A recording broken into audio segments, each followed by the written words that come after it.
ก็ขออนุโมทนาสาธุนำญาติโยมสุขคนโดยเฉพาะท่านเจ้าภาพเฮาได้ตั้งใจเฮ็ดบุญเฮ็ดกุศลเพื่ออุทิศไปถึงดวงจิตวิญญาณเฮาก็เห็นแล้วว่านี่คือสัจจะนี่คือความจริงของชีวิตผู้เป็นพ่อเป็นแม่ได้จัดงานศพให้ลูกเฮ็ดบุญอุทิศส่งให้ลูกเฮาจะเห็นหลายๆมุมความบ่เที่ยงแท้แน่นอนของสังขารร่างกายบ่ฮู้ว่าสิตายมื้อใดบ่ได้ตายตามคิวพ่อแม่เกิดก่อนแทนที่สิไปก่อนแต่ว่านั้นมันก็บ่เป็นไปคือเฮาคิดเว้าอยู่ประจำว่าชีวิตเป็นของยืมโยมก็ลองทำความเข้าใจตามเด้ชีวิตเฮาทุกคนนี่เป็นของยืมมาจากธรรมชาติชีวิตเป็นของบ่ยั่งยืนความตายเป็นของยั่งยืนชีวิตเป็นของบ่เที่ยงความตายเป็นของเที่ยงแต่อาตมามาเห็นญาติโยมได้ตั้งอกตั้งใจส่วนหนึ่งก็ดีใจนำคันสิว่าเสียใจก็แม่นอยู่ในส่วนที่ต้องจากกันไปโดยบ่มีมื้อกลับมาแต่ว่าในส่วนดีใจก็คือเห็นพี่เห็นน้องเห็นญาติเห็นโยมเข้าใจในเงื่อนไขของชีวิตว่ามันเกิดมาแล้วมันเอาความเจ็บมานำเอาความเฒ่าความแก่มานำเอาความพลัดพรากเอาความผิดหวังมานำแล้วสุดท้ายก็เอาความตายมาพร้อมในเมื่อญาติโยมเข้าใจจังซี้เฮาก็บ่ประมาทเผาปั๊บเก็บดูกเก็บอัฐิเฮาก็ถือโอกาสทำบุญอุทิศเลยเว้าในใจอาตมาก็สนับสนุนจริงๆการทำบุญอุทิศเลยนั้นเป็นการส่งอย่างเร็วให้ได้ใช้ได้สอยจริงๆมันก็บ่ต้องลงทุนลงแรงใช้เงินใช้ทองอิหยังหลายหลวงแล้วก็บ่แม่นเฮ็ดเทื่อนี้ก็แล้วโยมสามารถเฮ็ดได้ซุมื้อนี่เว้าถึงการเฮ็ดบุญเด้คันเฮาบ่เข้าใจเพิ่นก็เฮ็ดถูกของเพิ่นอยู่ปู่ย่าตายายแต่ว่าบางเทื่อมันโดนโพดอันนี้เฮาเว้าแบบตาบ่เห็นแต่เว้าด้วยเหตุผลคำสอนของศาสนาถ้าสมมุติว่าผู้ที่ตายจากโลกนี้ไปตกทุกข์ได้ยากลำบากลำบนรอคอยกองบุญกองกุศลจากญาติผู้อยู่เบื้องหลังเฮาก็ว่าแต่บ่พร้อมบ่ทันมีเงินบ่ทันพร้อมท่าปีหน้าก่อนท่าปีฮื้อก่อนเป็นจั่งใดเพราะเฮาบ่แน่ใจว่าผู้จากไปนั้นไปไสบุญก็มีบาปก็มีเพิ่นก็คือเฮาเฮาก็คือเพิ่นโยมก็คืออาตมาอาตมาก็คือโยมบ่ต่างกันเด้บาปบุญเกิดจากความคิดเกิดจากคำเว้าเกิดจากการกระทำที่ถึงพร้อมด้วยเจตนาบางเทื่อก็ดีบางเทื่อก็ร้ายบางเทื่อก็ผิดบางเทื่อก็ถูกเฮาบ่สามารถสิยับยั้งตนเองได้ในคราวที่ใจดีด่าก็บ่เครียดเคยเป็นบ่โยมในคราวที่เฮาใจดีไผสิด่าก็บ่เครียดสิตีก็บ่เครียดแต่คราวที่หงุดหงิดหนหวยยิ้มใส่ดีๆเฮาก็หงุดหงิดเขาเว้านำดีๆก็หาเขาเว้าใส่หาว่าเขาเยาะเย้ยนั่นคือจิตเศร้าหมองจิตบ่เป็นปกติ จังสันชีวิตมันจังมีผิดมีถูกมีบุญมีบาปมีดีและบ่ดีในเมื่อจากไปเฮาก็บ่แน่ใจว่าผู้จากไปนี่ไปไสคันบ่ทันถึงความเป็นพระอริยเจ้าชั้นโสดาบันขึ้นไปนรกก็มีสิทธิ์เปรตก็มีสิทธิ์อสุรกายก็มีสิทธิ์สัตว์เดรัจฉานก็มีสิทธิ์มนุษย์ก็มีสิทธิ์เทวดามีสิทธิ์พรหมมีสิทธิ์จังซั่นถ้าเฮารอคอยไปเป็นเดือนเป็นปีหรือหลายปีถ้าเกิดญาติบุคคลอันเป็นที่รักที่จากไปตกทุกข์ได้ยากได้พบใดภูมิใดก็แล้วแต่รอคอยบุญกุศลที่ผู้อยู่เบื้องหลังสิเป็นพ่อแม่พี่น้องสามีภรรยาลูกเต่าเราหลานส่งไปให้บ่เฮ็ดบ่ส่งล่ะสิเป็นแนวใดทุกข์แล้วก็ทุกข์อีกทรมานแล้วก็ทรมานอีกแต่คันเฮาส่งบุญปั๊บคันตกทุกข์ได้ยากลำบากลำบนเฮ็ดบุญถูกเฮ็ดบุญแม่นตามคำสอนพระพุทธเจ้าผลบุญนั่นก็ส่งทันทีซอยเหลือทันทีคันดีอยู่แล้วมีความสุขอยู่แล้วก็ย่อมได้รับหลายยิ่งขึ้นสำบายยิ่งขึ้นมีความสุขยิ่งขึ้นก็เปรียบกับคือคนเฮาเนี่ยล่ะจากบ้าน บางเทื่อบ่ได้ตั้งตัวบ่ได้ตั้งใจคิดว่าแต่สิไปทางหน้ามันสิดีทุกข์ปั๊บจากบ้านไปตกหม้องทุกข์ยากลำบากงานก็หนักของกินก็บ่มีน้ำก็ยากข้าวก็ยากบ่อนหลับบ่อนนอนเสื่อผืนหมอนใบหกเหี่ยบ่สะอาดอากาศบ่ถ่ายเทเป็นแนวใดญาติพี่น้องก็บ่มีเงินฝากส่งไปซอยก็บ่มีนั่นก็คือทุกข์ต่อไปแต่คันถ้าบุญเจ้าของก็เฮ็ดไว้พอสมควรสร้างไว้ทำไว้จากโลกนี้ไปปั๊บก็คือไปสู่ที่ดีไปต่างบ้านต่างเรือนบ่อนอยู่ก็ดีบ่อนนอนก็ดีบ่อนกินก็ดีอาหารการกินบ่อึดบ่อยากอยู่ในสถานที่ที่สะดวกสบายนำซ้ำพี่น้องก็ฝากเงินไปให้ส่งเงินไปให้กินบ่ไหวใช้บ่หมดนี่คือเหตุผลบอกญาติโยมทั้งหลายไว้บ่ต้องเชื่อทันทีแต่เฮาพิจารณาเฮ็ดโลดก็บ่แม่นว่าสิต้องเฮ็ดบุญแจกข้าวแบบยิ่งใหญ่เด้เฮาตักบาตรอันนี้ก็อุทิศคือกันเด้สมมุติว่าคือมื้ออื่นนี่มื้อแลงคือตอนนี้บ่มีหยังนิมนต์ครูบาอาจารย์เพิ่นมาสวดมนต์ปกติฮอดมื้อเช้าก็ทำบุญตักบาตรแล้วก็อุทิศบุญกุศลไปถึงอันนี้ก็ส่ำแจกข้าวใส่บาตรหน้าบ้านหน้าเรือนอันนี้ก็ส่ำแจกข้าว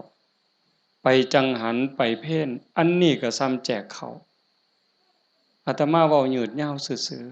ๆแต่ว่าคันโยมเฮ็ดโยมตั้งใจยามแลงกินข้าวแลงแล้วก่อนหลับก่อนนอนผู้เป็นลูกเป็นหลานเด้ผู้เป็นสามีเด้ก่อนหลับก่อนนอนไหว้พระไหว้พระอรหังสัมมาสวากขาโตสุปฏิปันโนเนี่ยคันทำวัดใดก็ทำคันทำบ่ได้ก็เอาซ้ำนี้จากนั้นก็ตั้งนะโม3จบสวดอิติปิโสใดก็ดีคันสวดบ่ได้ก็ซ้ำตั้งนะโม3จบแล้วก็นั่งสมาธิตั้งใจนั่งสมาธิคือเฮาเฮ็ดอยู่ตอนนี้สงบจิตสงบใจยืดกายตรงดำรงสติให้มั่นเฉพาะหน้าหายใจเข้าหูหายใจออกหูสิใส่พุทโธก็ได้ยุบหนอพองหนอก็ได้คือบ่ต้องใส่หยังบ่ต้องว่าอันใดบ่ต้องคิดอันใด มีสติหูเพียงแค่ลมเข้าลมออกลมหายใจเข้ามันกระทบที่ปลายจมูกผู้บางคนกระทบที่ริมฝีปากผู้บางคนลมชัดเจนที่ซ่านดังลมเข้ามันสิเย็นจักหน่อยลมออกมันสิอุ่นจักหน่อยเฮาก็หูอยู่ส่ำนั้นหลับตาเบาๆเฮ็ดใจสำบายสำบายหายใจเข้าหูหายใจออกหูได้5 นาที10 นาทีคันยิ่งหลายเท่าใดแฮ่งแต่ดีได้จัก30 นาทีโยมลองเบิ่งเด้อมันเป็นบุญยอดบุญที่เว้าเนี่ยคันเฮาสิเฮ็ดบุญแจกข้าวตามธรรมเนียมตามประเพณีเหตุข้องที่บ้านเมืองเพิ่นพาเฮ็ดเลี้ยงเหล้าเลี้ยงยาขาหมูขางัวจ้างหนังจ้างหมอลำหมดเป็น400,000 500,000เว้าซื่อๆหมดเงินเป็น400,000 500,000แบบว่ามาเลี้ยงหนังจ้างหนังจ้างหมอลำเลี้ยงเหล้าเลี้ยงยาหมดเป็น400,000 500,000บ่ได้บุญหลายส่ำนั่งสมาธิ5 นาทีส่ำดอกไม่ออกด้วยเหตุผลของธรรมความเป็นจริงที่องค์สมเด็จพระบรมศาสดาสัมมาสัมพุทธเจ้าสอนไว้หมดเงิน400,000 500,000หรือหมดเป็นล้านบ่ได้บุญหลายส่ำนั่งสมาธิ5 นาทีเด้1บุญเกิดกับเฮาโยมเฮ็ดบุญเฮ็ดหยังก็ตามสิเฮ็ดบุญอุทิศให้โยมไม่ออกท้องใบมื้อนี้คือกันบุญนั่นต้องเกิดกับโยมก่อน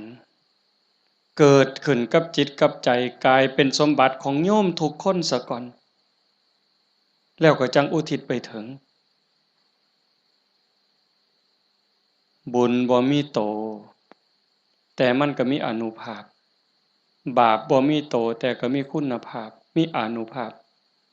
บุญส่งเสริมให้เกิดความสุขเกิดความสะดวกสบายเกิดความเจริญรุ่งเรืองในชาตินี้ในชาติหน้าได้สมหวังดังใจอันนั้นย้อนบุญบาปตามเผาผลาญเผาล้นให้เกิดความทุกข์ความเดือดร้อนความทุกข์ความเดือดร้อนในบ้านในเรือนในชีวิตในครอบครัวเฮ็ดให้เกิดความผิดหวังนั่นให้โยมเข้าใจว่าผลของบาปทั้งหมดแต่สิ่งเฮ็ดให้เกิดความสุขเกิดความสำบายอกสำบายใจลูกดีผัวดีเมียดี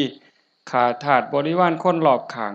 เป็นคนดีมีศีลมีธรรมไว้เนื้อเชื่อใจสุขภาพแข็งแรงอายุมั่นควรยืนบุญทั้งหมด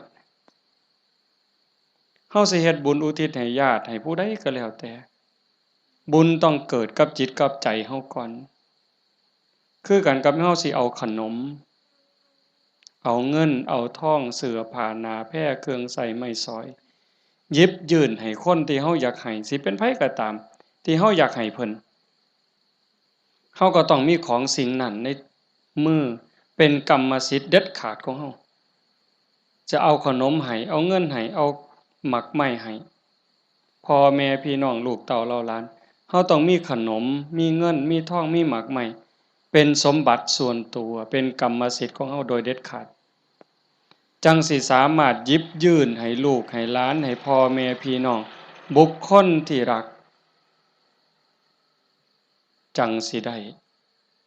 บุญคือกันต่างกันกับแก้วแหวนเงินทองบักไม้บักไหลจักหน่อยคือแก้วแหวนเงินทองบักไม้บักไหลนั่นเฮาให้แล้วมันหมดให้แล้วมันหมดแต่ว่าบุญนี่แฮ่งให้แฮ่งได้แฮ่งให้แฮ่งหลายแล้วก็บ่จำเป็นจะต้อง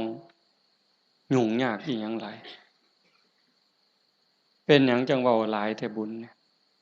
เพราะว่าบุญมันเป็นที่พึ่งพระพุทธองค์เพิ่นบอกว่าปุญญานิปะละโลกัสสมิงปฏิทาโหนติปานินังเพราะเหตุว่าบุญนั้นเป็นที่พึ่งของสัตว์ทั้งหลายในโลกนี้ในโลกหน้าพร้อมทั้งโลกต่อไปชี้แจงอีกนิดนึงบุญเป็นสื่อของความสุขความดีความงามความโล่งโปร่งเบาความสบายอกสบายใจก็เกิดจากการคิดพูดทำในสิ่งที่ถูกต้องโยมเคยสุขคน เฮาคิดถูกต้องแล้วเว้าถูกต้องเฮ็ดถูกต้องสำบายใจมีความสุขมีความเอิบอิ่มเฮาสำบายใจแล้วยิ่งมันเป็นประโยชน์กับตัวเฮาเป็นประโยชน์กับพ่อแม่พี่น้องกับผัวกับเมียกับลูกกับหลานยิ่งเป็นประโยชน์กับคนหลายเท่าใดเฮาก็ยิ่งภูมิใจเท่านั้นนั่นคือบุญหลายเห็นปัจจุบันก็คือความสุขใจความปราบปลื้มใจความยินดีความเอิบอิ่มชาติหน้าเด้นำไปสู่สวงสวรรค์นำไปสู่พรหมขันบุญหลายเด้เนี่ยใส่บุญกินบุญอยู่เทั้งสวรรค์เทั้งพรหมโดนปันใดนานปันใดนั่นก็ขึ้นอยู่กับกำลังของบุญที่สร้างหมดเวลาจากสวรรค์หรือจากพรหมกลับมาเกิดเป็นคนอีกขันกำลังบุญที่เฮ็ดที่ทำไว้มันหลายแม่นกลับมาเกิดเป็นคนอีกเถื่องามหน้าตาดีผิวพรรณดีสวดทรงดีสุ่มเสียงดีฐานะดีร่ำรวยสติปัญญาดีโรคภัยไข้เจ็บหน่อยอายุยืนไปไสก็มีคนหักมีคนนับหน้าถือตานี่กำลังบุญเด้แต่คันถามมันตรงกันข้ามคิดก็คิดผิดเว้าก็เว้าผิดเฮ็ดหยังก็เฮ็ดผิดเฮ็ดแล้วปั๊บก็เป็นทุกข์ในปัจจุบันโยมก็เห็นอยู่เวลาเราเฮ็ดผิดเว้าผิดผิดศีลผิดธรรมผิดกฎหมายบ้านเมืองเดือดร้อนตั้งแต่เฮ็ดแล้วตอนเฮ็ดโดยอำนาจของกิเลสย้อนความโลภย้อนความโกรธโลภอยากได้ของเขาอยากลักของเขาอยากจี้ของเขาอยากยักยอกอยากคอร์รัปชันโกงกินเป็นจังไดพอแต่เฮ็ดลงไปแล้วทุกข์เว้าด้วยความโกรธเว้าด้วยความอิจฉาริษยากระแทกแดกดันใส่ฮอดพ่อฮอดแม่บางเทื่อฮอดพระสงฆ์องค์เขาเจ้าเว้าพื้นนินทาเว้าแล้วสะใจในขณะที่เว้าสะใจหลายเว้าแล้วคิดว่าโอ้ยมันสิบ่บาปบ่คิดทีหลังเป็นทุกข์บัดไหม้เจ้าของเผาเจ้าของเห็นบ่ในปัจจุบันก็เป็นทุกข์จังซี่เดือดร้อนจังซี่คันมันกว้างไปเท่าใดคนฮู้เท่าใดเขาก็เกิดความรังเกียจเกิดความบ่ไว้ใจเกิดความบ่นับถือไปไสก็บ่ได้รับการต้อนรับเพียงแค่เว้าบ่จริงเว้าบ่แม่นเท่านั้นขี้ตัวเป็นคนบ่ซื่อบ่สัตย์เขาก็บ่ไว้วางใจส่ำนี้ก็เดือดร้อนแล้วเด้ปัจจุบันเด้นี่คันจากโลกนี้ล่ะตายลงไปล่ะพู้นลงนรกพู้นเปรตพู้นอสุรกายพู้นสัตว์เดรัจฉานพู้นใส่บาปใส่กรรมหมดแล้วมาเกิดเป็นคนมันต้องมาเด้มาแน่นอนเด้มาเกิดเป็นคนเศษบาปตามมาขี้ร้ายหนักที่สุดพิการแต่เกิดแขนหลีบขาหลีบหูหนวกตาบอดแล้วแต่สิเป็นลางเทื่อก็สมบูรณ์อยู่แข้งขามือตีนสมบูรณ์คือเพิ่นแต่ว่าขี้ร้ายรูปร่างบ่งามบ่มีผู้ใดเฮ็ดให้เด้นี่พระเจ้าบ่เกี่ยวพระพรหมบ่เกี่ยวเทวบุตรเทวดาทั้งใดบ่เกี่ยวกรรมล้วนๆเพิ่นจังว่าสัตว์โลกเป็นไปตามกรรมกัมมุนาวัตติโลโกนี่ขี้ร้ายพร้อมโง่พร้อมปึกพร้อมโรคภัยไข้เจ็บหลายโซ่ออดๆแอดๆเป็นจังไดบัดมันบ่แม่นขี้ร้ายแต่เจ้าของเด้คันกรรมมันหลายๆบาปมันหลายๆเนี่ยเจ้าของทุกข์เจ้าของโง่เจ้าของขี้ร้ายแล้วได้ผัวก็ขี้ร้ายได้เมียก็ขี้ร้ายตื่มไปอีก ได้ลูกได้เต่ามากก็คือกันขี้ร้ายแล้วบ่พอเด้โง่อีกสอนบ่ฟังอีกแนวดีแนวงามนี่สอนบ่จื้อบ่จำแต่ว่าแนวซั่วๆนี่บ่บอกมันจักเม็ดหาแต่เรื่องให้พ่อแม่เป็นทุกข์โยมเห็นบ่ตำบลบัวฮูงนี่ก็ตามอยู่ไสก็ตามซ่อมเบิ่งเด้อย่าเสือเด้นั่นคือบาปเด้บ่ย้านสิเฮ็ดจังไดบัดนี้ให้ผลตั้งแต่ปัจจุบันจนฮอดตายไปแล้วใช้บาปใช้กรรมแล้วกลับมาเกิดเป็นคนอีกเทื่อมันยังตามมาอยู่บาปเป็นสิ่งที่ต้องละต้องวางต้องย้านเด้โยมสิ่งที่น่าย้านที่สุดเฮาสิว่าย้านงูแม่นอยู่ย้านงูย้านปิงอาตมานี่ผู้หนึ่งย้านหลายย้านปิงย้านงูย้านขี้เกียจย้านกับแกะหนักย้านผีผู้ใดบ่ย้านแน่ผีหลอกผู้ใดเคยเห็นมันบ่เคยเห็นแต่ว่าก็ย้านหมดซุคนอันนี้ก็แนวหนึ่งเด้ย้านผีย้านตายย้านทุกข์แต่ว่าย้านบาปบ่ย้านเว้ยผีมันก็บ่เคยเห็นอาตมาก็บ่เคยเห็นพ่อใหญ่แม่ใหญ่ผู้70 80ก็บ่ทันเคยเห็นผีแต่ว่าย้านอันบาปนี่เพิ่นบ่ย้านมันพาทุกข์พายากบ่มีอยู่บ่มีกินเฮ็ดให้ลำบากทุกข์อกทุกข์ใจอันนั้นมันบ่พากันย้านหวยคันคิดให้มันถูกย้านบาปพระพุทธเจ้าเพิ่นสอนให้ย้านบาปเพิ่นจังให้ละบาปทั้งปวงเฮ็ดบุญกุศลให้ถึงพร้อมแต่เฮ็ดบุญแล้วมันก็บ่ทันปลอดภัยไปสู่สวรรค์มันยังต้องกลับมาเกิดอีกไปสู่ภพมันต้องกลับมาเกิดอีกเพิ่นจังให้ชำระจิตชำระใจให้สะอาดบริสุทธิ์สะจิตตะปริโยทปนัง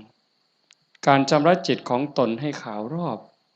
ให้มันสะอาดบริสุทธิ์สิเดินจงกรมก็ได้สินั่งสมาธิก็ได้หรือแม้แต่เฮ็ดให้ใส่หน้าอยู่กลางทงกลางทาคันมีสติระลึกรู้ในอารมณ์ปัจจุบันฮู้ในอารมณ์พระกรรมฐานคันสมมุติว่าเฮาเบิ่งลมหายใจนี่เฮ็ดหน้าอยู่ก็เบิ่งลมได้ย่างน้ำก้นงัวก้นข้วยก็เบิ่งลมหายใจได้เข้าห้องน้ำห้องส้วมก็เบิ่งลมหันใจได้แม้กระทั่งยามนอนไหว้พระแล้วนั่งสมาธิแล้วบ่ไหวแล้วอยากนอนนอนลงก่อนมันสิหลับก็เบิ่งลมหายใจได้คันเฮานอนลงไปหายใจเข้าหูหายใจออกหูหลับยามใดก็สร้างเพิ่นบอกว่าคันเฮานอนหลับไปกับลมหายใจนี่เทวดารักษามีผลหลายเด้อโยมเทวดารักษาคันเฮาเจ็บไข้ได้ป่วยโรคอย่างน้อยๆโรคบ่แห้งว่านั้นเถาะเศร้าโรคทางกายก็เบาบางโรคทางจิตทางใจก็เบาบางหนำซ้ำก็ยังเป็นบุญอีกเทวดาคุ้มครองรักษาบ่ไหลตายเด้เพราะว่าตัวสมาธิเนี่ยคอยเฮ็ดคอยสร้างคอยทำจังสันโยมเฮ็ดบุญแจกเขาแต่มาจังว่าสนับสนุนเฮามีโอกาสมื้อต่อไปปีต่อไปเฮาจะเฮ็ดจัดเป็นการเป็นงานก็จังว่ากันอีกเทื่อนึงเฮ็ดดูบ่ผิด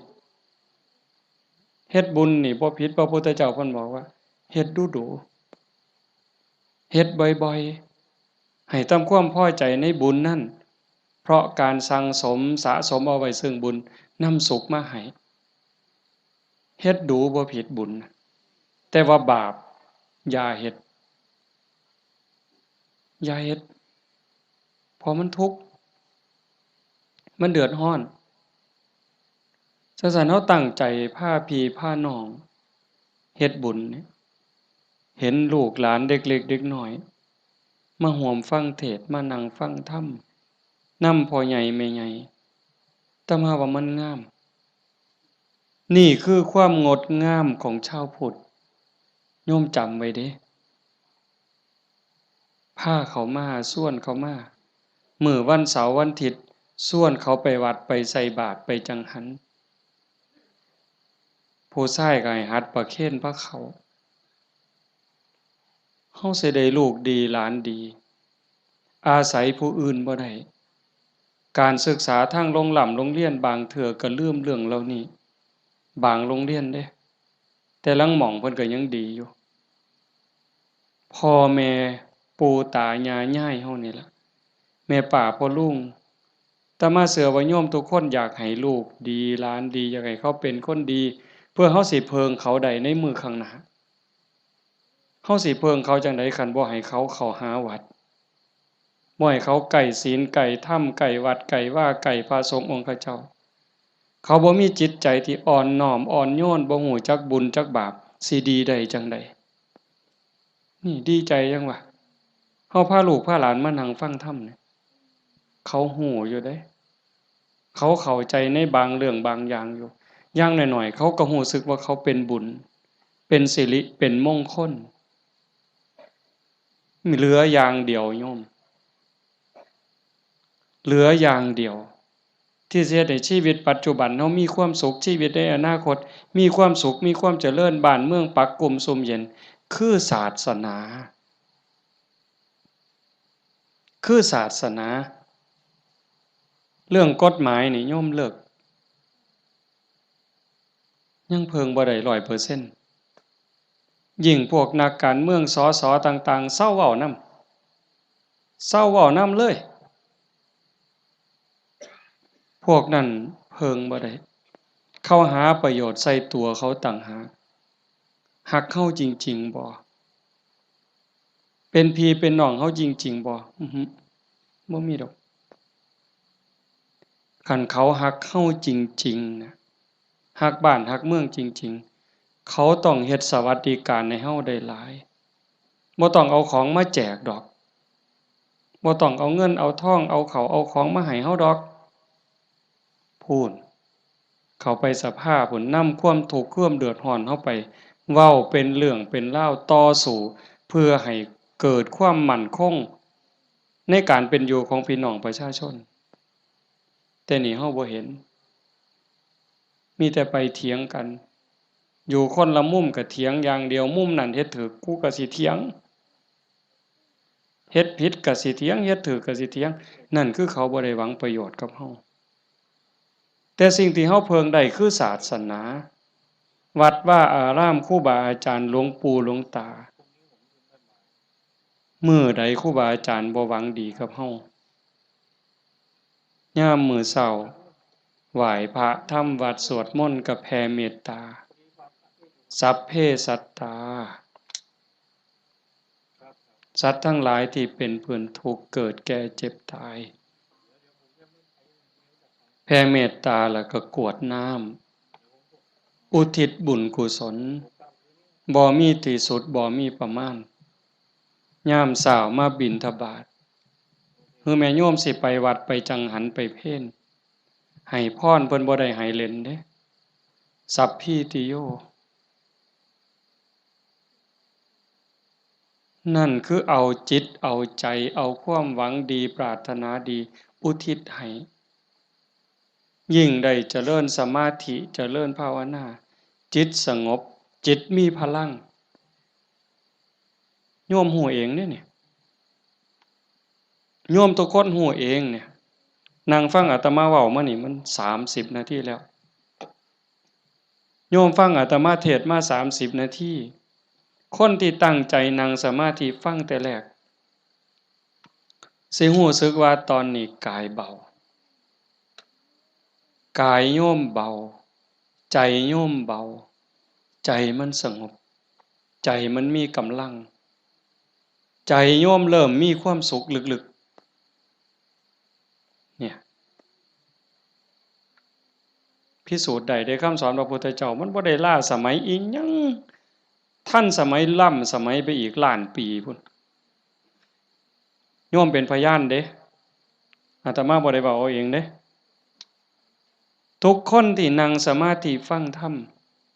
น้อมจิตน้อมใจลงสู่กระแสธรรมนี่ตอนนี้กายเริ่มเบาจิตเริ่มเบาความเอิบอิ่ม รู้สึกปลื้มใจในตนเองมันเกิด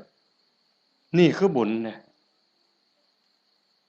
แต่มาจังหวะแต่ตอนแรกโอ้ยอย่าว่าแต่500,000ต่อให้100,000,000เฮ็ดบุญตามเขาว่าเนี่ยบ่มีเหล้าบ่มีบุญบ่มีเหล้าบ่เป็นบุญบ่ขาหมูขางัวบ่เป็นบุญบ่มีหนังบ่มีหมอลำบ่เป็นบุญพวกหมู่นั้นต่อให้100,000,000สภาพที่จิตใจเป็นสุขสงบร่มเย็นมั่นใจมันย่อมมั่นใจเด้แต่กันเฮ็ดแบบนั้นเฮาสิมีอารมณ์เย็นแบบนี้บ่สิมีความรู้สึกอบอุ่นใจปราบปลื้มใจยินดีใจมั่นใจว่าญาติตายไปแล้วสิได้บุญบ่มีดอกนั่นเว้าซื่อๆเชื่อซื่อๆมีความเชื่อแล้วก็ถูเอาสีข้างเขาถูเพิ่นว่าหุนรู้ว่าไปซื่อๆเฮาก็ลองหลับตาเบิ่งศีลข้อที่1มีบุญต้องมีศีลมีกินต้องมีทานคำโบราณเพิ่นว่าข้อที่1ปานาติปาตาเวรมณีเจตนางดเว้นจากการทำสัตว์ที่มีชีวิตให้ตกล่วงผู้ใดก็ฮักชีวิตคือกันกับเฮาหมดมันก็บ่อยากตายนอนมันก็บ่อยากตายเม่งไหม้มันก็บ่อยากตายบ่ว่าแต่อยากตายเลยแม้แต่เจ็บมันก็บ่อยากเจ็บเฮานี่บ่หาแต่เขามาถิ่มมาแทงด้วยมีดด้วยหอกเด้ตั้งแต่หมอฉีดยาเฮาเจ็บเฮาป่วยสิฉีดยาให้เฮาหายเจ็บหายป่วยบางเทื่อเฮาก็ย้านเจ็บภาษาเข็มฉีดยาส่ำนั้นแล้วเขาบ่ได้ฉีดให้ตายบ่ได้ฉีดให้ทุกข์ทรมานอีหยังฉีดยาเพื่อรักษาโรคเจ็บไข้ได้ป่วยเพื่อให้เฮาได้แข็งแรงเฮายังย้านนี่แค่เจ็บเด้เนี่ยสินับภาษาหยังบัดนี้เอาค้อนทุบหัวเขาเอามีดปาดคอเขาเอาใจเขามาใส่ใจเฮาทบทวนจังซี่เฮาก็เห็นบ่ล่ะข้อที่1ฆ่าแล้วมันสิได้บุญมาแต่ไสบาปแล้วครับเลี้ยงเหล้าเลี้ยงยาข้อที่5ขาดไปอีกคันยิ่งมีหนังมีหมอลำมาอิหยังสิตามมาศีลข้อ3หลายๆคนอาจสิขาดย้อนงานบุญเฮางานบุญเฮาคือเอาเองเนี่ยมาเบิ่งหนังเฮาผู้บ่าวผู้สาวอาจสิเสียเนื้อเสียตัวย้อนเบิ่งหนังโป๊ย้อนเบิ่งหมอลำซิ่งมันเว้าลามกแม่นบ่แม่นไม่ออกบ่ออกทบทวนเอาเองอดีตหมู่เจ้าทบทวนเอาเบิ่งหนังขาหนังแกงกินเหล้าเมายาแล้วตีกันตึ้มบัดนี้เมาเหล้าแล้วเว้าเข้าป่าเข้าดงโกหกพกล่มใส่ร้ายป้ายสีศีลข้อ4เสียอีก1แล้ว3 4 5เสียข้อที่2มาเบิ่งหนังเฮามาเบิ่งหมอลำเฮากลับไปลักไก่นำทางไปต้มอีกต่างหากหมดอ้อยส้อยเลยเฮาเป็นต้นเหตุของบาปเลยบัดนี้แต่คันเฮ็ดแนวนี้อันพวกมานั่งฟังเทศน์นี่เอ้าตั้งแต่เด็กน้อยจนฮอดผู้เฒ่านี่ผู้ใดคือสิไปฆ่ากบเนี่ยลบไปนี่ผู้ใดสิไปฆ่ากุ้งเนี่ยแล้วบ่มีคือสิโอ้ยลบมื้อนี้ลักบักนาวนำทางดอกเว้ยมีบ่แล้วสิไปผิดผัวผิดเมียเขาดอกคิดก็บ่กล้าเฮาเชื่อมั่นแล้วเด้บาปมีบุญมีชาติหน้าชาติก่อนมีนรกสวรรค์มีเฮ็ดดีดีจริงเฮ็ดชั่วจริงผู้ใดเฮ็ดอันใดได้อันนั้นหว่านพืชเช่นไรได้ผลเช่นนั้นเห็นบ่สิไปผิดผัวผิดเมียไผมันสิไปกล้าซั่นบ่สิไปเว้าตัวคนสิไปยุให้คนผิดกันสิไปเว้าปากพร่อยๆมาสิกล้าบาปมันอยู่นำเจ้าของเนี่ยเฮ็ดบาปก็ได้บาปเฮ็ดบุญก็ได้บุญมันอยู่นำเจ้าของนี่สิไปดื่มเสพเครื่องดองของเมาเฮ็ดให้เจ้าของเสียสุขภาพกายเสียสุขภาพจิตเสียเงินเสียทองเฮ็ดให้ขาดความเคารพนับถือเฮ็ดให้เด็กน้อยมันดูหมิ่นดูแคลนเฮาบ่แม่นคนโง่ปานนั้นเห็นบ่เฮาเห็นสภาพบุญเด่นๆอยู่จังซี่ไม่เป็นตาภูมิใจอะโยม คันสิเว้าเนาะคันบุญโยมบ่หลายเนี่ยโยมบ่ได้เกิดเป็นคนบ่ได้เป็นมนุษย์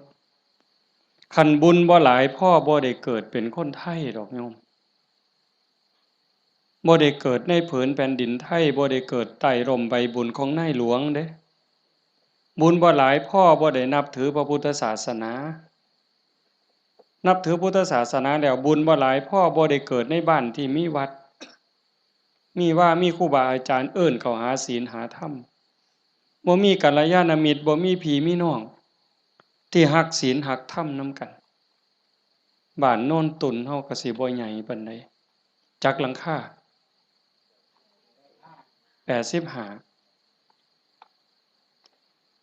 คันเฮาบ่รักศีลรักธรรมคันบุญบ่หลายเฮาบ่มาโฮมกันหลายปานนี้หลายคนก็อาจสิล้าสิเมื่อยตั้งแต่โยมไม่ออกท้องใบเพิ่นจากไป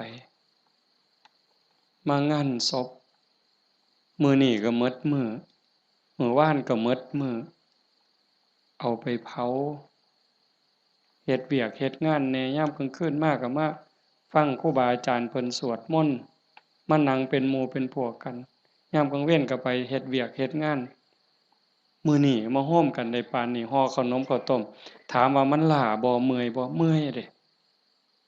แต่เฮาก็กัดแขวกัดฟันมานั่งฟังเทศน์มาร่วมเอาบุญนำกันให้ทุกคนเข้าใจว่าทุกคนคือเจ้าภาพเจ้าภาพบ่แม่นแต่พ่อแม่กับสามีกับลูกหลานเด้ทุกคนคือเจ้าภาพอาตมาก็คือเจ้าภาพผู้หนึ่งเจ้าภาพอันใดเฮามาร่วมบุญสร้างบุญร่วมกันพระพุทธเจ้าเพิ่นบอกว่าเฮาทุกคนนี่โยมเคยตกนรกมาเมิดเคยเป็นเปรตเป็นอสุรกายเป็นสัตว์เดรัจฉานเป็นเทวดาเป็นพรหมเป็นมนุษย์เกิดมานับชาติบ่ถ้วน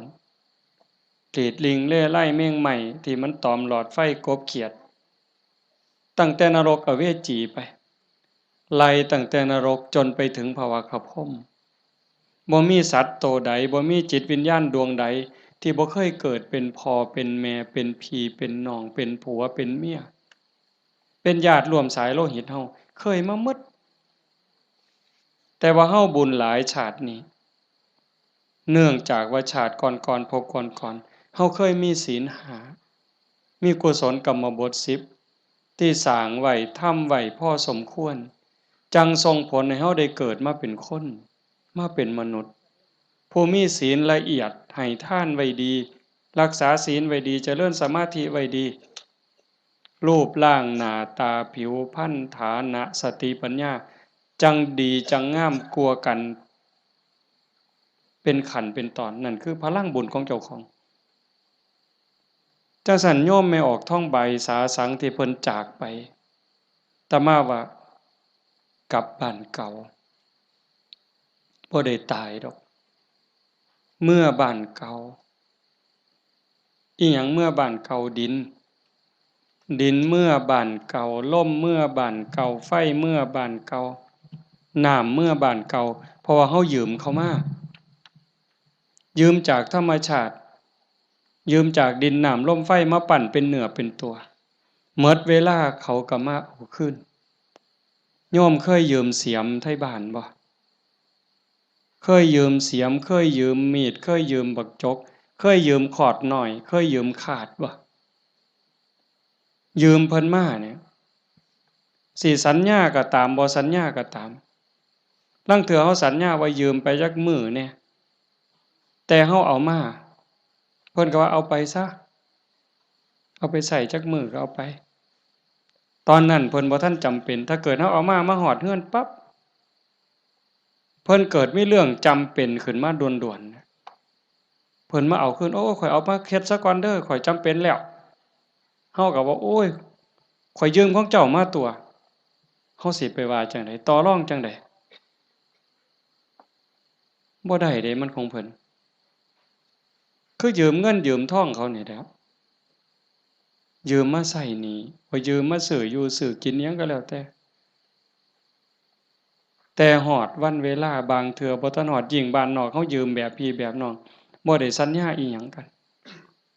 พ้อหน้ายามใดเพิ่นก็ทวงลางเทื่อเพิ่นบ่ทวงเฮาก็เกรงใจอันนี้ก็ยังพอเว้ากันได้แต่กับพญามัจจุราชต่อรองแนวใด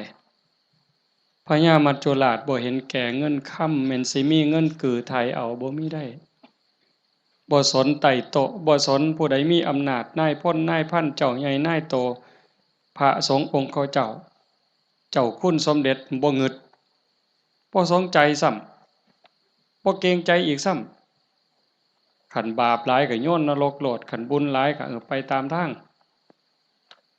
จังสั่นเฮามีบุญได้เกิดมาพ้อพระพุทธศาสนา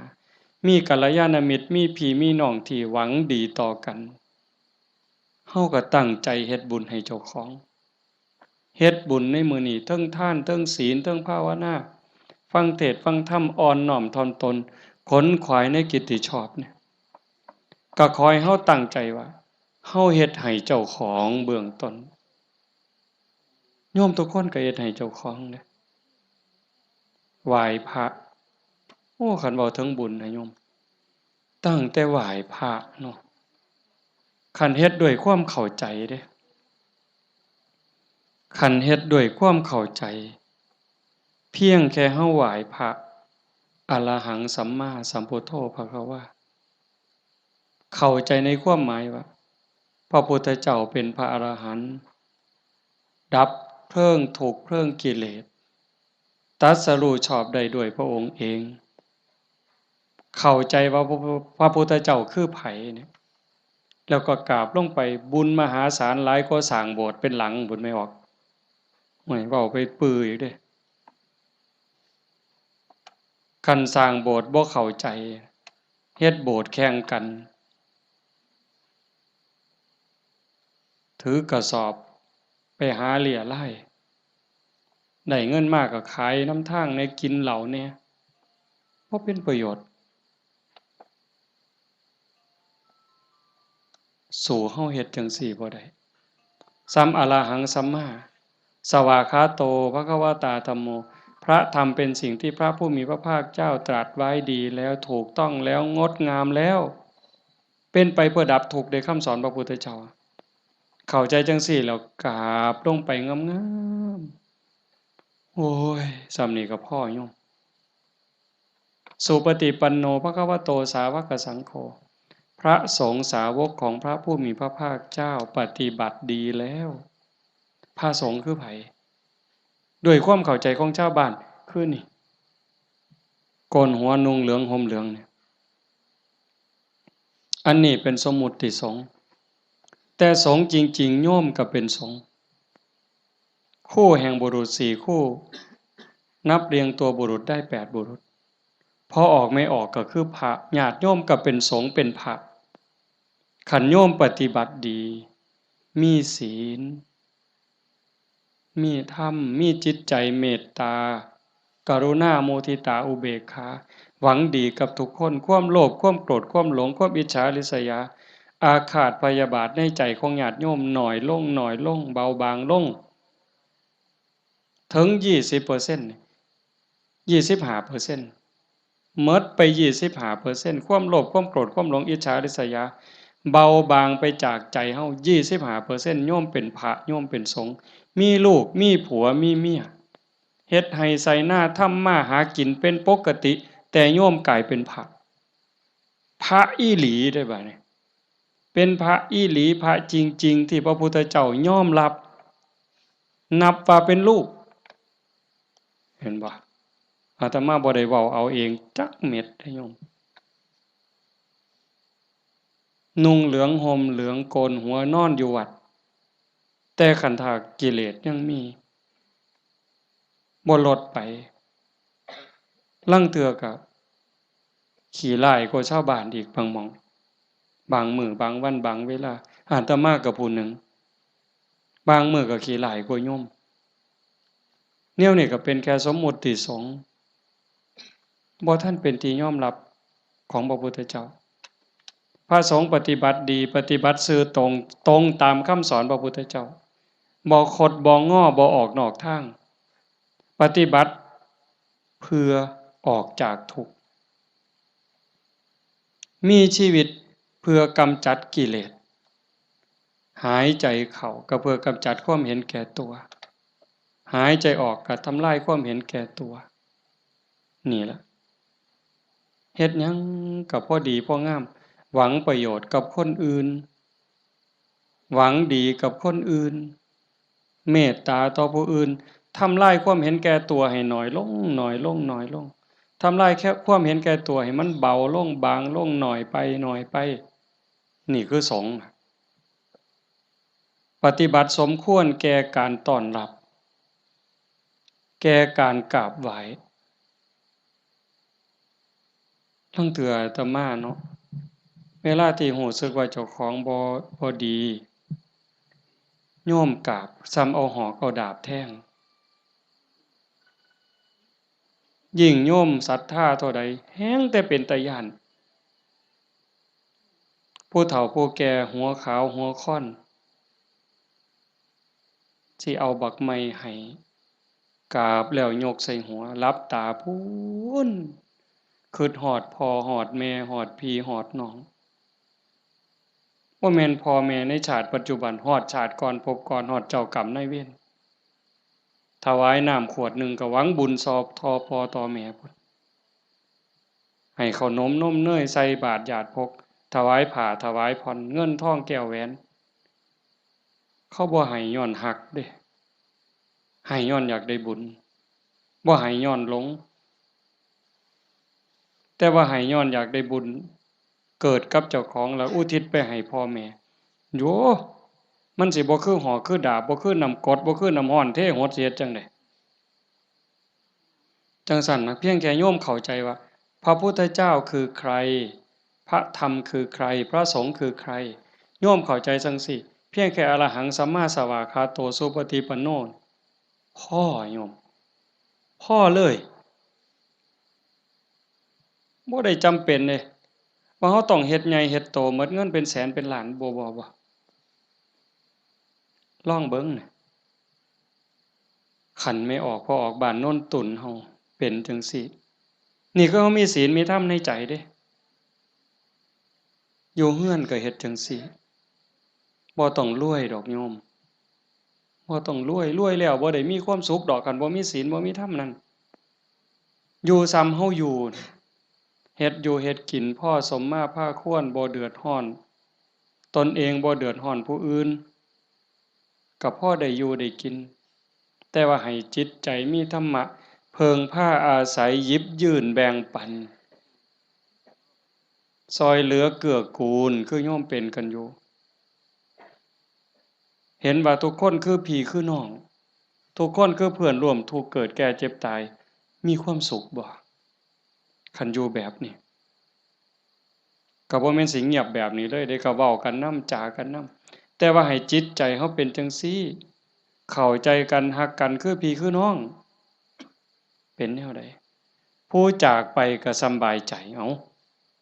สมมุติว่าคือโยมไม่ออกท้องใบเพิ่นจากเข้าไปเนี่ยก็บ่ไปไสดอกความเป็นจริงอยู่นำเฮานี่ล่ะจริงๆบ่ได้ไปไสเด้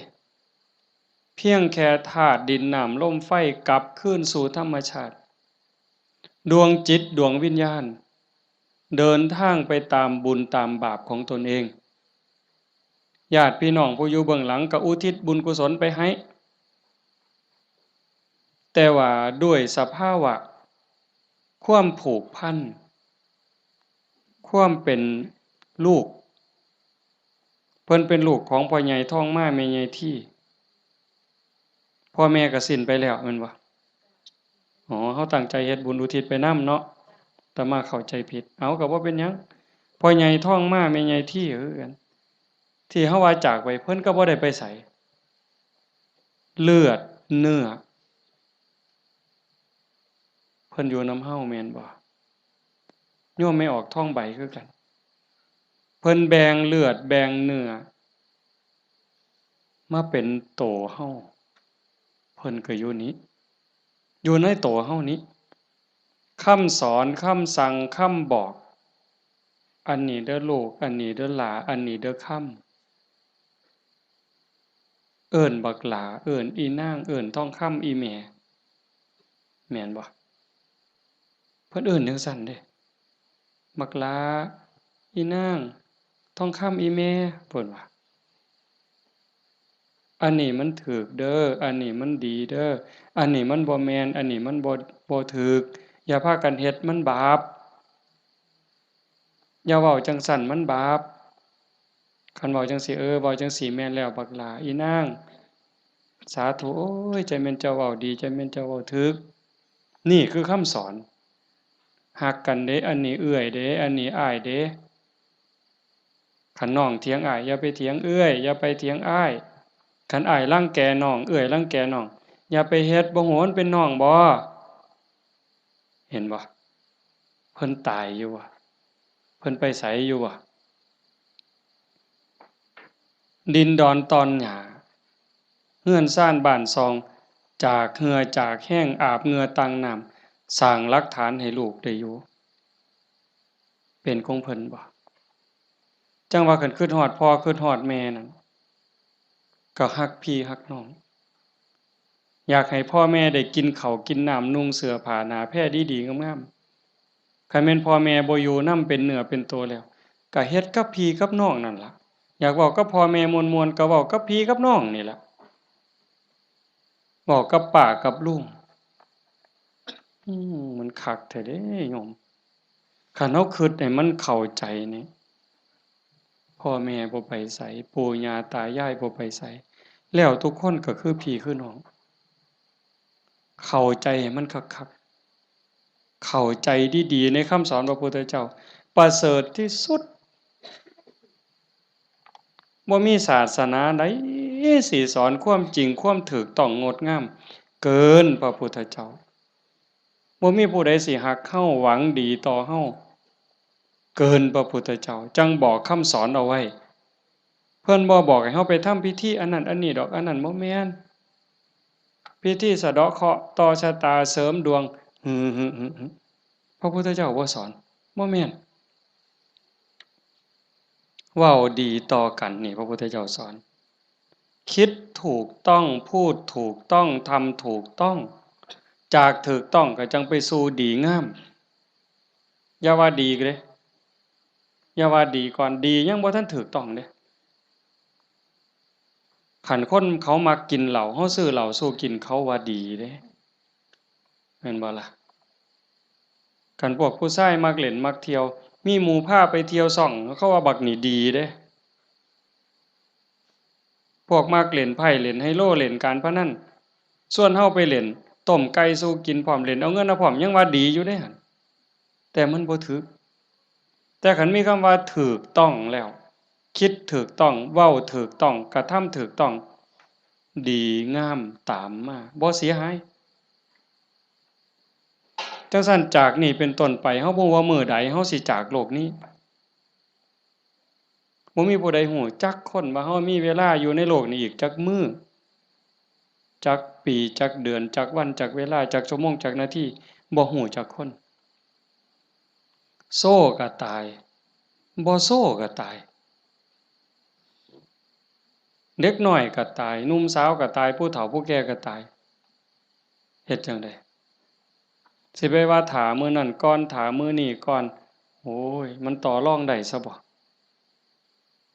มื้อนี้เฮายังมีสติมีปัญญาบ่เจ็บบ่ไข้โยมเอ้ยเฮาบ่ได้เจ็บบ่ได้ไข้บ่โรคบ่ได้ป่วยเฮ็ดหยังได้ให้เฮ็ดยิ่งกับพ่อกับแม่นี่เด้อฟ้าวเฮ็ด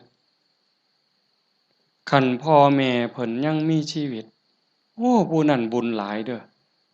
ผู้พ่อแม่ยังมีชีวิตอยู่นี่ผู้นั้นมันบุญหลายเกินบุญโยมเป็นหยังพ่อแม่เพิ่น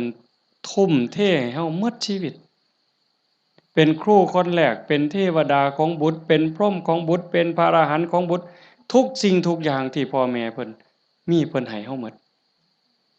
เฮาอยากรู้ว่าพ่อแม่นี่รักเฮาส่ำใดทุ่มเทเสียสละเพื่อเฮาส่ำใดโยมบ่ต้องไปถามเพิ่นดอกโยมถามเจ้าของ ถามเจ้าของพวกเฮาเป็นพ่อคนแม่คนโยมฮักลูกตั้งแต่มื้อใด โยมแม่ออกเด้โยมพ่อออกก็คือกันนั่นล่ะฮักลูกตั้งแต่มื้อใดฮักลูกตั้งแต่ว่ามีลูกเกิดในท้องแม่นบ่แม่ออกฮะพอรู้สึกว่าตั้งท้องปั๊บนี่แม่ออกนี่ฮักแล้วเด้ทุ่มเทความฮักให้กับลูกในท้องแล้วพ่อก็คือกันผัวคือกันทั้งที่บ่ฮู้เด้นี่ว่าลูกสิเกิดเป็นผู้หญิงเป็นผู้ชายสิขี้ร้ายหรือสิงามสิโง่หรือสิฉลาดสิพิการหรือบ่พิการสิเป็นพระหรือสิเป็นมหาโจรโยมบ่ฮู้เลยลูกในท้องนี่สิเป็นหญิงเป็นชายพิการหรือบ่สิเป็นพระดีจิตใจดีใจงามซ้ำพระเกินพระหรือสิเป็นมหาโจรยิ่งกว่ามหาโจรโยมบ่เกี่ยวฮักอย่างเดียวเลยบัดนี้แม่นบ่แม่ออก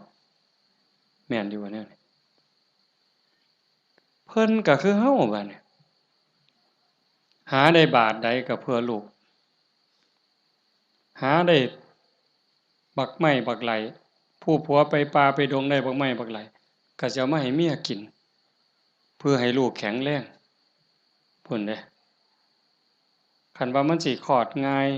ลูกสิแข็งแรงสิคลอดง่ายเมียน้ำนมสิหลายหามาเห็นบ่มื้อคลอดก็เกือบล้มเกือบตายผู้คนก็ตายอีหลีจักเจ็บจักปวดเพราะปานใดแต่เครียดให้ลูกบ่หือบ่ได้เครียดให้ลูกอยู่ไฟเดือน4เดือน5ม่วนซั่นบ่ตั้งแต่อยู่ใต้ร่มไม้เอาผ้าวี่มันก็เหงื่อแตกเหงื่อแตนนั่นน่ะนั่งผิงไฟเด้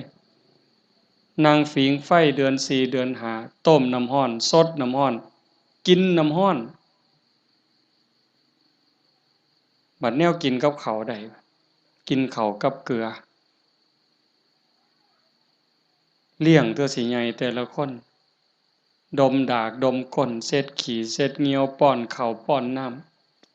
ำเทื่อสิใหญ่มาแต่ละคนหมดข้าวจักเหล้าเสื้อผ้าหมดจักชุดหมดเงินจักแสนคิดประมาณบ่ได้กว่าลูกสิใหญ่มาแต่ละคน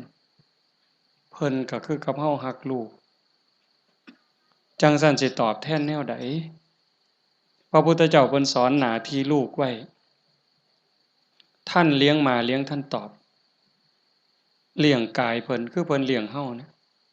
เลี้ยงใจเพิ่นก็คือเพิ่นเลี้ยงเฮาพ่อแม่เลี้ยงใจเฮาคือเพิ่นสอนอันใดถูกอันใดผิดอันใดดีอันใดชั่วอันใดเป็นบุญอันใดเป็นบาปอันใดควรบ่ควรนี่คือเพิ่นเลี้ยงวิญญาณเฮาก็เลี้ยงจิตวิญญาณเพิ่นด้วยการเป็นคนดีฮักกันระหว่างพี่ระหว่างน้องทำโตเป็นคนดีพ่อแม่สิโอ้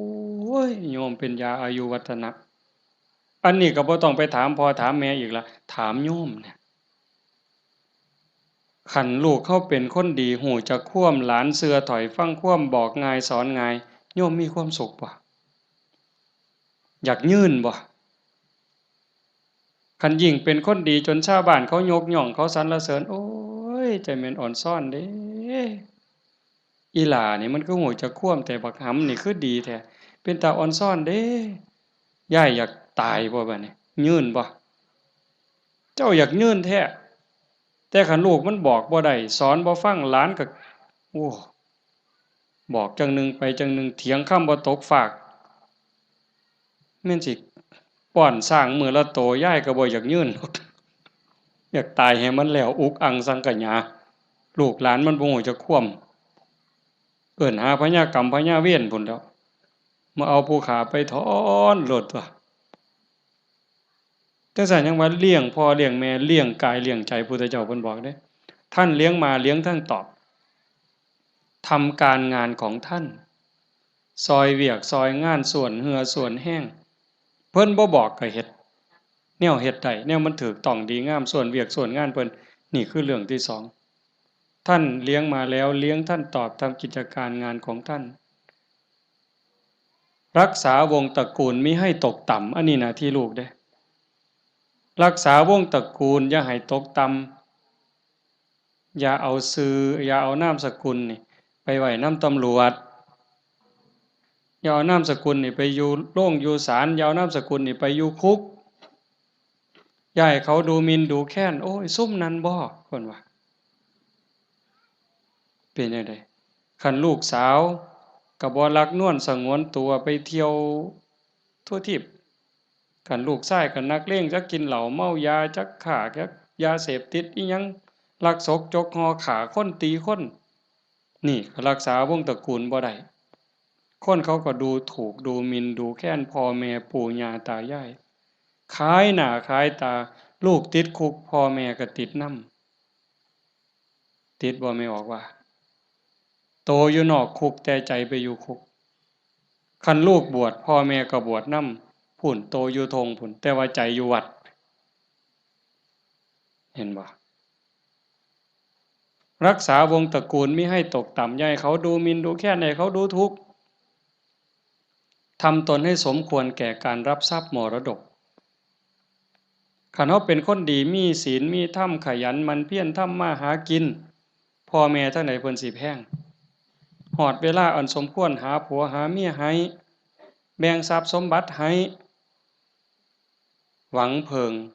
ให้ลูกแล้วพ่อแม่ก็สำบายใจแต่คันแม่นเหล้าก็กินเลขก็เล่นเล่นมาซุแนวฮอดหมากัดกันก็ลงก็สิเว้าเลยหมากัดกันกูเอาตัวแดงเด้อเพิ่นว่ามันนั่นว่ากูเอาตัวด่าง บ้าใหญ่แล้วบัดนี้เอาไปว่าไปนั่งอยู่ข้างทางมันรถคันนั้นมึงว่าเลขสุดท้ายมันเป็นตัวขี่กับตัวคู่ยังว่าอยู่สมองมีแต่การพนันบ่ต้องเว้าถึงบั้งไฟเลยตายแอแซะนี่คันลูกเป็นคนขยันหมั่นเพียรบ่ยุ่งเกี่ยวกับการพนันบ่ยุ่งเกี่ยวกับยาเสพติดมีความกตัญญูรู้คุณหาอยู่หากินได้ก็ไปส่งพ่อส่งแม่รักพี่รักน้องพ่อแม่ภูมิใจเด้นี่ทำตนให้สมควรแก่การรับทรัพย์มรดกอันสุดท้ายเมื่อท่านล่วงลับไปแล้วทำบุญอุทิศให้ก็คือเอาเฮ็ดมื้อนี้เพิ่นจากไปแล้วเขาก็ทำบุญอุทิศหาทำบุญเพื่ออุทิศอุทิศแปลว่าให้ทำบุญให้พ่อให้แม่ให้ปู่ย่าตายายบรรพบุรุษโยมให้เข้าใจว่าพ่อแม่ปู่ย่าตายายเฮาบ่แม่นแต่ปัจจุบันเฮาเกิดมาเป็นหลายกว่าล้านชาตินะโยม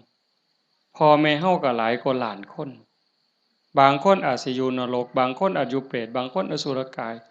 บางคนเกิดเป็นสัตว์เดรัจฉานบางคนเกิดเทวดาบางคนเกิดเป็นพรหมจังสันเฮาก็อุทิศบุญไปให้โอ้ชาโนดโสนีพราหมณ์นี่ไปถามพระพุทธเจ้าคันโยมปวดขาก็พลิกเด้ออาตมาอยากให้มันได้ประโยชน์หลายๆมันพอมีแห้งเบาก็เว้าจริงๆหนังมานำรถอยากนอนอยากนอนเมื่อยกูสิเทศน์ได้บ่น้อมาเห็นญาติโยมเรียบร้อยมันเลยมีแห้งตายก็สร้างมันเถาะมันดีใจอะโยมอีหลีเด้บ่แม่นปากหวานเนี่ยมันอยากเห็นจังซี่แหมคันเป็นแนวนี้ประเทศไทยมันก็อยู่ได้ชาโนดโสนีพราหมณ์นี่เพิ่นทำบุญดูๆทำบุญบ่อยๆแต่ทำนอกศาสนาดอกบางเทื่อก็ทำในพุทธศาสนาบางแล้วก็บ่ทันเข้าใจหยังหลายไปกราบทูลถามพระพุทธเจ้าข้าแต่พระองค์ผู้เจริญข้าพระองค์ทำบุญบ่อยๆเฮ็ดบุญบ่อยๆแล้วอุทิศให้กับญาติที่ล่วงลับอยากรู้ว่าญาติของเก่ากับผมนี่สิได้บุญบ่พระพุทธเจ้าเพิ่นบอกว่าดูก่อนพราหมณ์มันแล้วแต่ฐานะแล้วแต่ฐานะนั้นแนวใดเพิ่นก็เลยขอให้พระพุทธเจ้าอธิบายให้ฟังพระพุทธเจ้าว่ามันก็มีหลายองค์ประกอบแฮ่งเด้1ล่ะญาติของเฮาที่ตายจากไปเขาไปไสคันไปตกนรกก็บ่ได้ทันทีนรก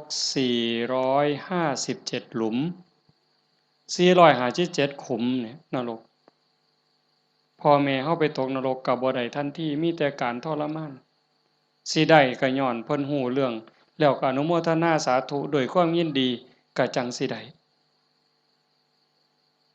2คันไปเกิดเป็นเปรต12ชนิดได้บุญทันทีที่รอคอยอยู่นำเฮานี่ถ้าเอาทันทีนี่ปรัตตโตปชีวี1 12นี่ได้1แต่อีก11ต้องรอคอยได้รู้เรื่องรู้ราวอนุโมทนาสาธุจังได๋อสุรกายคือกันสัตว์เดรัจฉานเป็นหยังแหน่ล่ะนั่นเฮาอยู่นั่นก็พ่อแม่เฮาคือกันผัวเมียเฮาคือกันชาติหนึ่งภพหนึ่งบ่เว้าเล่นได้โยมเขาบ่ได้เด้น่ะฮู้เรื่องบ่นี่เฮาว่าเอากรวดน้ำรับพรหมอนั่นมันสิตั้งใจรับพรนำเฮาบ่บ่ฮู้เรื่องเด้กินนู่นฮู้บ่แมงไม้ฮู้บ่ปูปลาฮู้บ่แล้วบ่ฮู้เลยบ่ได้เด้นี่เขากินหยังเขาก็กินอาหารของเขาเทวดาล่ะคันเขาฮู้ทราบอนุโมทนาเขาก็ค่อนข้างจะฮู้ได้พรหมก็คือกันสุดท้ายก็สอบไปพุทธเจ้าเพิ่นก็บอกว่านอกจากญาติที่ล่วงลับจากไปแล้วอยู่ในภพภูมิที่สมควรได้ทันทีเขาได้แล้วอีกอย่างหนึ่งของที่ทำบุญเป็นบุญบ่ฆ่าเขามาบ่ลักมาบ่คดโกงมาบ่ในขณะที่ให้ก่อนให้หลังให้เจ้ามีความยินดีเจ้ามีศรัทธามีความภูมิใจจริงบ่พุ่นเด้แล้วผู้รับทานเจ้าเป็นไผมีศีลบ่มีธรรมบ่เพิ่นก็จังไล่มาตั้งแต่สัตว์เดรัจฉานตมาเทศน์ดูๆโยมฟังในวิทยุก็สิได้ยินมันได้บุญอยู่ดอกซ้ำแม่ครัวนี่ส้มแม่ครัวนี่ล้างถ้วยล้างซ้ำก่อนสิเทน้ำล้างถ้วยล้างซ้ำล้างหม้อลงในดินลงขี้สิกไม่ออกตั้งใจว่าสาธุเด้อน้ำล้างถ้วยล้างซ้ำเนี่ยมันมีรสชาติอาหารปนไปกับน้ำซึมลงไปในดินให้พวกสัตว์อยู่ในดินพวกไส้เดือนต่างๆให้มันกินได้อยู่ได้กินแล้วให้มันมีความสุขกายสุขใจซ้ำนี่ก็ได้บุญนับประมาณบ่ได้นับประมาณบ่ได้ได้บุญหลายก็ไล่ขึ้นมาจากสัตว์เดรัจฉาน100เทื่อพันเทื่อบ่ได้บุญหลายเท่ากับให้คนผู้บ่มีศีลขี้เหล้าเมายาขี้ลักขี้ป่นตีหัวหมาด่าแม่คนได้หลายกว่าให้กับสัตว์เดรัจฉานจังซั่น100เทื่อพันเทื่อให้คนขี้เมาบ่มีศีลบ่มีธรรม100เทื่อพันเทื่อบ่ได้บุญหลายเท่ากับให้ผู้มีศีล5เทื่อเดียวเห็นบ่บัดนี้เป็นหมากเป็นผลแล้วเด้ให้กับคนมีศีล500เทื่อพันเทื่อบ่ได้บุญหลายเท่ากับให้คนมีศีล8แม่ขาวพ่อขาวแม่ชีเทื่อเดียวให้ผู้มีศีล800เทื่อพันเทื่อบ่ได้บุญหลายเท่ากับให้เณรผู้มีศีล10เทื่อเดียวให้เณรมีศีล10 100เทื่อพันเทื่อบ่ได้บุญหลายเท่ากับให้พระผู้มีศีล227เทื่อเดียวให้พระผู้มีศีล227 100เทื่อพันเทื่อบ่ได้บุญหลายเท่ากับให้นักบวชนอกศาสนาที่เขาข่มกิเลสได้ให้นักบวชนอกศาสนา100เทื่อพันเทื่อที่เขาข่มกิเลสข่มราคะได้บ่ได้บุญหลายเท่ากับให้พอออกไม่ออกเฮาผู้มีศีล5ก็ตามศีล8ก็ตามที่บำเพ็ญประพฤติปฏิบัติหวังเป็นพระโสดาบันเทื่อเดียวไล่บัดนี้จากโสดาปัตติมรรคไปสู่โสดาปัตติผลสกิทาคามีมรรคไปสู่สกิทาคามีผลสติคามีผลไปสู่อนาคามีมรรคอนาคามีผลจากอนาคามีมรรคอนาคามีผล100เทื่อพันเทื่อก็บ่ได้บุญหลายเท่ากับให้อรหันตมรรคคือผู้ปฏิบัติเพื่อเป็นพระอรหันต์เทื่อเดียวอรหันตมรรค100เทื่อพันเทื่อก็บ่ได้บุญหลายเท่ากับให้อรหันตผลคือผู้สำเร็จอรหันต์แล้วเทื่อเดียวให้พระอรหันต์100เทื่อพันเทื่อก็บ่ได้บุญหลายเท่ากับให้พระปัจเจกพุทธเจ้าเทื่อเดียวพระปัจเจกพุทธเจ้าตรัสรู้คือพระพุทธเจ้าเก่งคือกันหมดผิดอย่างเดียวคือสอนบ่เป็นตรัสรู้เองโดยชอบบางครั้งบางคราวนี่อยู่นำกันเป็นพันเป็นหมื่นเด้โยมแต่ว่าสอนบ่ได้ตั้งศาสนาบ่ได้สร้างบริวารมาให้กับพระปัจเจกพุทธเจ้า100เทื่อพันเทื่อบ่ได้บุญหลายเท่ากับให้ พระสัมมาสัมพุทธเจ้าเทื่อเดียวพระสัมมาสัมพุทธเจ้าคือพระพุทธเจ้าเฮานี่ล่ะเจ้าชายสิทธัตถะมาเป็นพระพุทธเจ้านี่เพิ่นสอนคนตั้งศาสนาได้ให้พระสัมมาสัมพุทธเจ้า100เทื่อพันเทื่อบ่ได้บุญหลายเท่ากับให้สงฆ์ให้คณะสงฆ์ที่มีพระพุทธเจ้าเป็นประธานเห็นบ่ให้สงฆ์ที่มีพระพุทธเจ้าเป็นประธาน100เทื่อพันเทื่อก็บ่ได้บุญหลายเท่ากับสร้างวิหารเทื่อนึงสร้างวิหาร100หลังพันหลังถวายพระพุทธเจ้า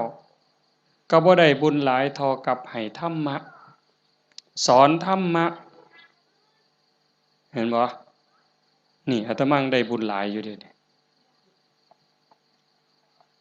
ที่อาตมาบ่ตายนี่มันก็ย้อนบุญตัวนี้เด้ให้ธรรมะเป็นฐานชนะการให้ทั้งปวงอาตมากำลังเว้าธรรมะบอกธรรมะให้ธรรมะแล้วเจ้าภาพเป็นผู้นิมนต์มาเจ้าภาพติดต่อบ่ได้บอกโยมไม่ออกต้องสุขนิมนต์อาจารย์เนี่ยโยมไม่ออกต้องสุขก็ได้บุญตรงนี้นำมาเนี่ยเห็นบ่คันบ่เจ้าภาพบ่เสนอบ่อ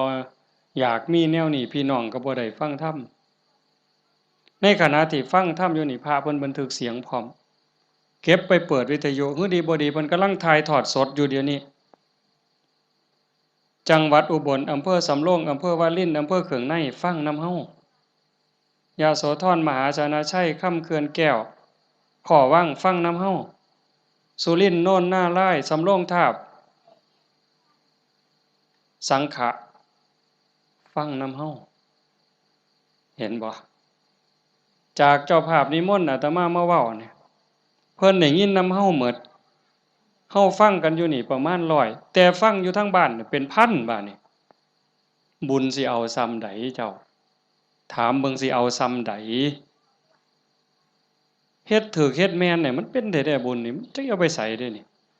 บ่ต้องลงทุนหลายซ้ำเห็นบ่ทำบุญอุทิศให้โยมเฮ็ดอุทิศส่งไปฮอดไปถึงชาติโนโสนิพพานเพิ่นถามจังซี่ล่ะพระพุทธเจ้าก็อธิบายผู้รับทานวัตถุทานใจผู้ให้แล้วผู้จากไปอยู่ไสถามไปถามมาเพิ่นก็ส่อจอกหลอกแจกแหลกเพิ่นจะเข้าใจเนาะพระพุทธเจ้าว่าได้เฉพาะญาติได้ทันทีคือญาติที่เป็นปรทัตตูปชีวีชาโนโสนิพพานมันก็เลยถามส่อเข้าไปว่าข้าแต่พระองค์ผู้เจริญถ้าเกิดว่าญาติของข้าพระองค์ไม่ได้ไปเกิดเป็นปรทัตตูปชีวีบุญนี้จะไปไหนพระพุทธเจ้าเพิ่นก็เลยว่าแบบอาตมาว่ามาตั้งแต่สัตว์นรกไปเขาก็รอคอยบุญถ้าเขารับรู้รับทราบอนุโมทนานำเขาก็ได้แล้วก็ให้จงเข้าใจว่าในวัฏฏะสงสารนี้จะไม่ว่างจากญาติของเธอที่เป็นปรทัตตูปชีวี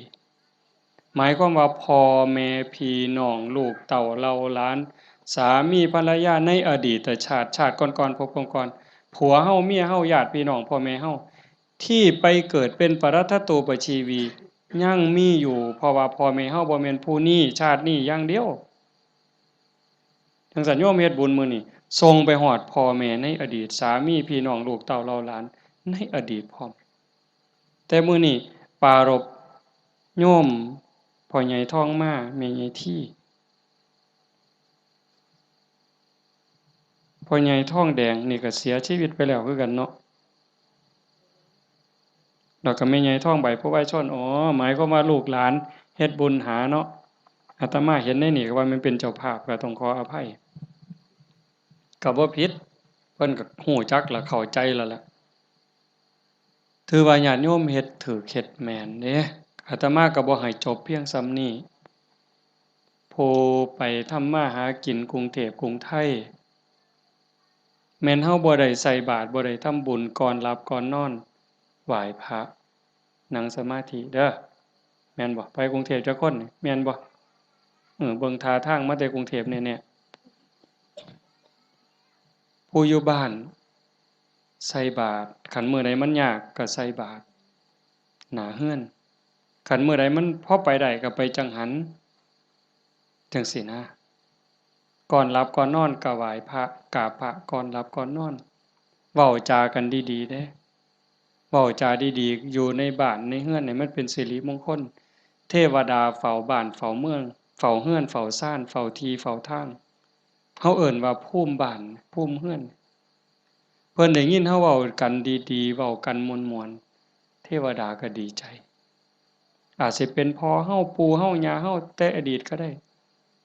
เห็นเราเว้าดีจากันดีเพิ่นก็อยากได้บุญนำเป็นจังได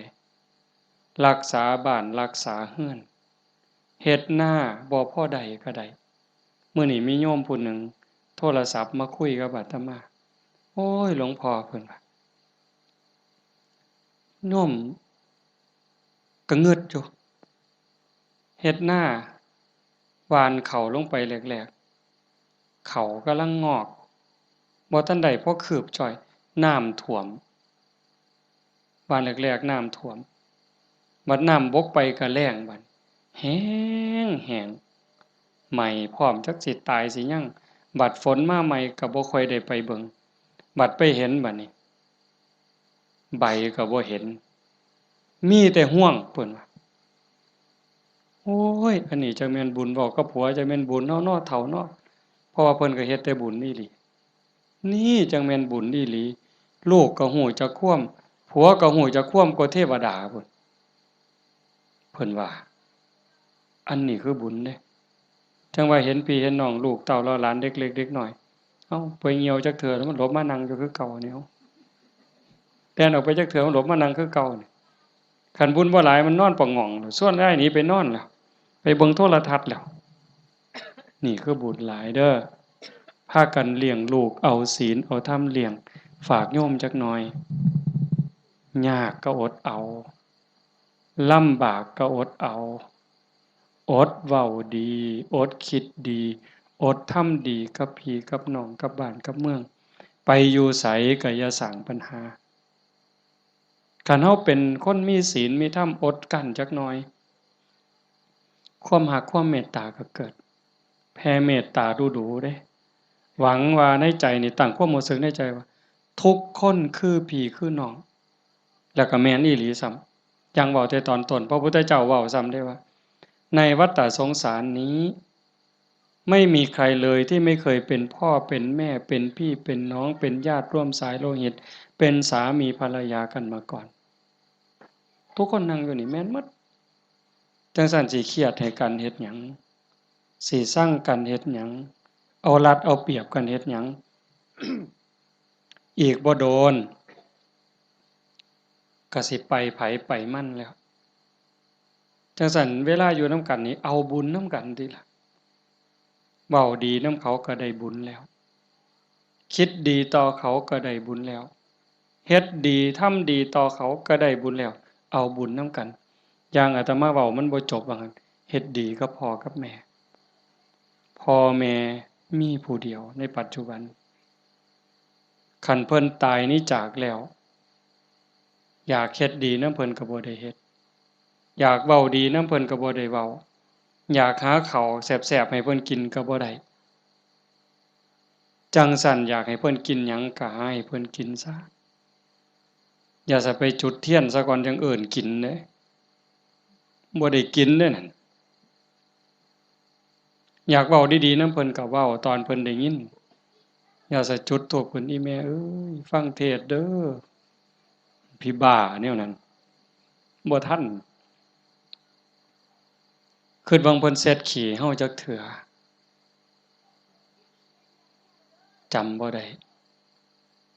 มื้อนี้ถามโยมว่าผู้ใดทันเช็ดขี้ให้พ่อให้แม่แหน่แล้วเพิ่นอาบน้ำเช็ดเนื้อเช็ดตัวให้เฮาจักเทื่อถามโยมว่าเช็ดให้เพิ่นจักเทื่อแล้วคือกันป้อนข้าวป้อนน้ำเพิ่นป้อนเฮาจักเทื่อเหยียดขาใส่ลอยเอาลูกเหยียดขาไปนำแม่ลูกนี่คาแข้งนี่เนาะตีนอยู่กับตีนแม่แต่ว่าหัวหนุนเข่าย่ำเข่าปนกับกล้วยหมกใบตองเหย้าจำได้อยู่บ่โยม หางซ่อนต่อยปั๊บใส่ปากต่อย4เทื่อ5เทื่อก็บ่ทันหมดอันน้อยๆนั่นหมดข้าวหมกหมดเอามือจุ่มน้ำหยดป๊อกป้อนบ่ทันแล้วขี้พรวดใส่ขาเครียดก็บ่เครียดจมก็บ่จมเซ้ยเห็นบ่มื้อนี้มีผู้ใดทันได้เฮ็ดแหน่อาตมาก็บ่ทันได้เฮ็ดคือกันเฮาสิเป็นหนี้บุญคุณเพิ่นส่ำใดจังซั้นเพิ่นจากไปแล้วแนวอยากเห็นแนวอยากฮู้สมมุติว่าจิตวิญญาณเพิ่นล่องลอยฮู้เห็นเฮาอยู่อยากเห็นลูกฮักกันอยากเห็นหลานฮักกันทุกข์ยากก็ช่วยเหลือแบ่งปันคือพี่คือน้องอย่าใส่เฮ็ดคือบางซุ่มเด้บางซุ่มนี่จูงแขนกันขึ้นโรงขึ้นศาลจะแม่นเพิ่นเก่งหลายน้องกับอ้ายฟ้องกันบ่แล้วโอ้ยจะแม่นผีพ่อแม่สิเป็นทุกข์หลายจังว่าเฮาบ่เอาแนวนั้นเด้อมื้อนี้สมควรแก่กาลเวลาใช้เวลามาชั่วโมงเกือบครึ่งอะโยม25นาที26นาทีก็เห็นว่าสมควรแก่กาลเวลาขออนุโมทนาสาธุทุกคนทุกท่านน้อเจ้าภาพบ่อ่านก็ได้ดอกถือว่าทุกคนคือเจ้าภาพหมดมื้อนี้เฮาตั้งใจอุทิศบุญกุศลที่เกิดที่มีส่งไปถึงดวงจิตวิญญาณของโยมพ่อใหญ่ทองมาแม่ใหญ่ที่บุญชาลีโยมพ่อออกทองแดงโยมแม่ออกทองใบสาสังแล้วก็ปู่ย่าตายายญาติโกโหติกาที่ล่วงลับจากไปแล้วตั้งแต่ชาติใดภพใดเวลาใดก็แล้วแต่มื้อนี้เฮาได้ตั้งใจอุทิศบุญกุศลส่งไปถึงท้ายที่สุดก็ขออาราธนาอ้างอิงอำนาจแห่งคุณพระศรีรัตนตรัยคุณของพระพุทธเจ้าพระธรรมพระสงฆ์และอำนาจแห่งบุญกุศลคุณงามความดีที่มีทั้งหมดทั้งมวลที่ญาติโยมทั้งหลายได้สร้างได้ทำนี้ส่งไปถึงดวงจิตวิญญาณของโยมพ่อใหญ่ทองมาแม่ใหญ่ที่บุญชาลีโยมพ่อใหญ่ทองแดงโยมแม่ใหญ่ทองใบสาสังให้ได้รับหูรับทราบถ้าสามารถรับหูรับทราบได้โดยตนเองก็จงอนุโมทนาสาธุรับเอาหากบ่สามารถจะหูได้ด้วยตนเองก็ขอฝากข่าวบุญข่าวกุศลที่ลูกเต่าเราหลานญาติพี่น้องได้สร้างได้ทำทั้งหมดบ่ว่าสิเป็นการให้ทานการรักษาศีลเจริญภาวนาฟังเทศน์ฟังธรรมอ่อนน้อมถ่อมตนค้นคว้าที่ชอบค้นคว้าในสิ่งที่ชอบอุทิศส่วนบุญอนุโมทนาบุญทำความเห็นให้ถูกต้องถูกตรงนี้ฝากไปกับเหล่าเทพเทวดาปนางธรณีภูมิญาณวิถีอันเป็นทิพย์จงนำข่าวบุญข่าวกุศลส่วนนี้ไปแจ้งแก่ดวงจิตวิญญาณของโยมพ่อใหญ่ทองมาแม่ใหญ่ที่บุญชาลีพ่อใหญ่ทองแดงแม่ออกทองใบสาสังให้ได้รับหูรับทราบแล้วจงอนุโมทนาสาธุรับเอาหากว่ามีความทุกข์ก็ขอบุญกุศลส่วนนี้ทายถอนให้ได้พ้นไปจากความทุกข์หากว่ามีความสุขดีอยู่แล้วก็ขอบุญกุศลส่วนนี้จงส่งเสริมให้ได้มีความสุขยิ่งขึ้นไปสุดท้ายก็ขอให้บุญกุศลเหล่านั้นจงสะท้อนย้อนกลับมาปกปักรักษาคุ้มครองญาติโยมสุขสุขคนให้เป็นผู้มีสุขภาพกายสุขภาพจิตที่แข็งแรงอายุมั่นขวัญยืนมีความสุขกายสุขใจปรารถนาสิ่งหนึ่งประการใดหากเป็นไปโดยชอบประกอบโดยธรรมก็ขอให้ความหวังความปรารถนานั้นจงสำเร็จทุกๆประการโดยทั่วกันทุกท่านทุกคนเทอญ